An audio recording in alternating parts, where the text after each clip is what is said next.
Let's see what went right with our spray foam insulation and what went horribly wrong.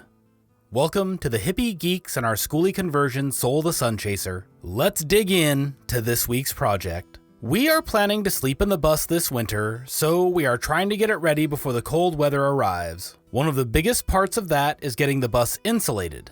In our last video, you saw how we insulated the floor. In this video, we are going to work on the ceiling and walls. After a lot of reading and research, we decided to go with spray foam for these areas. It is more expensive than foam board would be, but we feel that the cost will be worth it in the end. The first thing to do is use tape and plastic to cover any surface that you do not want spray foam on. I cannot stress this enough. Spray foam will stick to literally everything, so make sure to take your time with this part of the process. We are masking off all of the windows, the floor, and the faces of the ribs in both the ceiling and the walls. We will be using wood furring strips over all of the ribs, so keeping them clean is important to us. While Lindsay and I finish getting the entire bus taped off, let's talk about the other options you have for insulation and why we finally decided on spray foam. There are 5 main insulation types that we have seen folks using in their conversions, listed in no particular order. There are fiberglass bats, denim bats, rock wool bats, XPS or EPS foam board, and closed cell spray foam. By far, the easiest and cheapest option is fiberglass bats. It is easy to cut to shape, is available everywhere, and comes in several thicknesses to fit the space you have. However, handling it is a pain as the fiberglass shards irritate the skin and are incredibly itchy. The biggest downside, though, is that you need to install a vapor barrier between the living area and the insulation itself to keep the moisture in your space from getting into it, and on the other side, you need to make sure that there are no leaks coming in from the outside. All 3 of the bat insulation options have this same problem, as you absolutely do not want these insulations to get wet. It not only reduces their insulation value, but it promotes the growth of mold and mildew, which can make your home on wheels completely unlivable. Black mold is no joke, and moisture is going to be one of the biggest challenges for anyone living in a small space. Denim bats are similar to the fiberglass ones, but as the name suggests, they are made from recycled denim instead, and as such will not irritate the skin. They still have the benefit of being easy to cut and coming in several thicknesses, though they are not as widely available as fiberglass.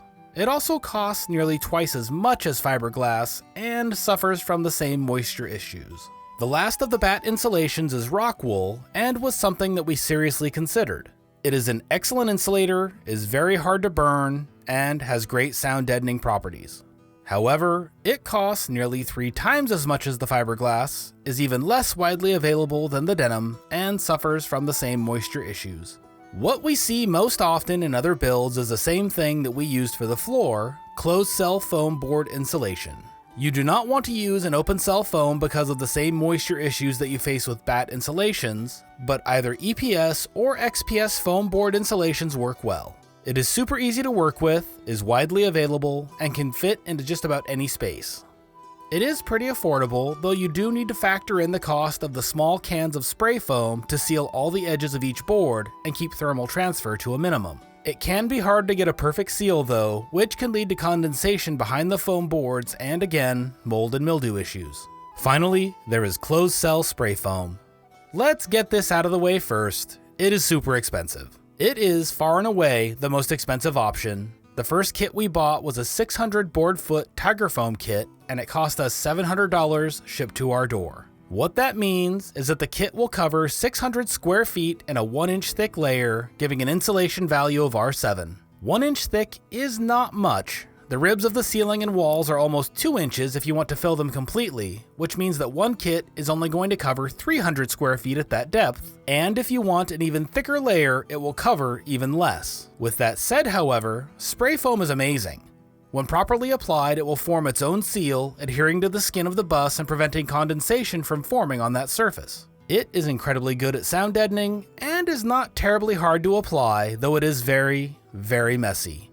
Also, it takes a lot of prep work, as you can see here. We plan to start sleeping in the bus immediately, using it as our bedroom until the kids are out of school and we hit the road full time. This bus is going to see a lot of use, and we only want to do this once, so we decided to go with spray foam and do it right the first time. Well, try to do it right anyways. I definitely messed up some things along the way that we will talk about later. With all of that said, when it comes to any part of a schoolie build, there are very few wrong answers. Everyone has to balance their needs and wants against their time and money they have available. While we ended up with spray foam, we could have just as easily used any of the other options and things would have likely turned out fine. Now that the prep work is done, it is time to actually install the spray foam. The most important part of this process is to make sure your tanks are warmed up properly. The day we installed this was nice and hot, and the tanks spent the afternoon in the sun heating up so they would be able to properly spray and expand. More on this later. They also need to be thoroughly shaken right before you start using them to make sure that each of the components are fully mixed and ready. This set of spray foam worked great. Use thin, even layers at the beginning. It is incredibly easy to spray too much until you get the hang of it and can tell just how much the layer is going to expand. No matter how many of these videos you watch, you are not going to be prepared for the reality of it. Just slow down and take your time. Yes, if you pause too long, the foam will harden in the tip of the spray gun. Instead of rushing, just pick up extra tips with your order. You will really appreciate the ability to stop for a moment when you need to, especially if you are doing this in the summer. It is going to get hot in the bus when it is all closed up. I was sweating absolute buckets by the end of this process. Now, can you see all of the little blobs of spray foam on the floor? This is going to happen. Some of it will inevitably ball up and drop off of the tip of the gun. As it sticks to everything, make sure that every single inch of skin and hair is covered up before you start. I was in a full Tyvek painter suit with nitrile gloves taped at the wrist to make sure they would not get exposed. I also have on a painter ski mask, eye protection, and a breather mask.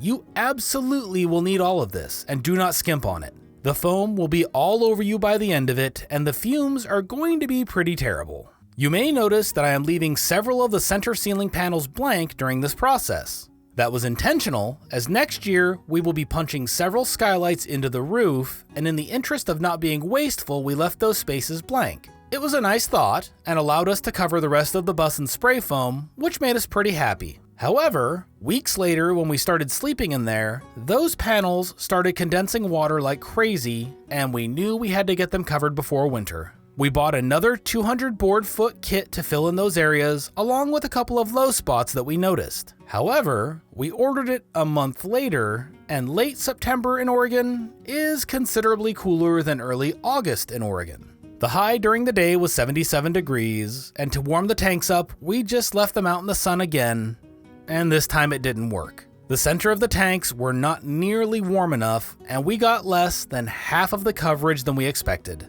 We were barely able to cover up the blank areas, and come next summer, we will have to buy one more kit to actually finish everything off the way we want to. This was completely avoidable, as you can wrap the tanks in an electric blanket or heat pad to help them warm up before use. I was in a rush and didn't think things through. That is my largest regret about this whole process. It was a waste of time and money that I could have easily avoided had I just warmed the tanks up beforehand. Other than that, I really have no complaints. We have been sleeping in there for the last 3 months straight, with some nights getting down to 22 degrees, and we have been pretty comfortable with the heating options that we went with. If you are curious about that, keep an eye out for our next video where we go over the installation of our Dwarf 5K wood stove from Tiny Wood Stove. There are few things more terrifying than cutting a huge hole in the roof of your school bus, but that is what we did, and I couldn't be happier about it. What did you folks do for insulation in your bus, and how has it worked out for you? I'm honestly curious, as I would love to hear some more real-life talk about the things that folks are happy about and what they would have done differently. If this is your first time here visiting Soul the Sunchaser, it would be wonderful to have you subscribe. Hopefully, digging into this project with us will help you dig into your projects. If you enjoyed this video, give it a like and check out our Patreon page or merch store to support the channel directly. Until next time, keep seeking adventure, chasing the sun.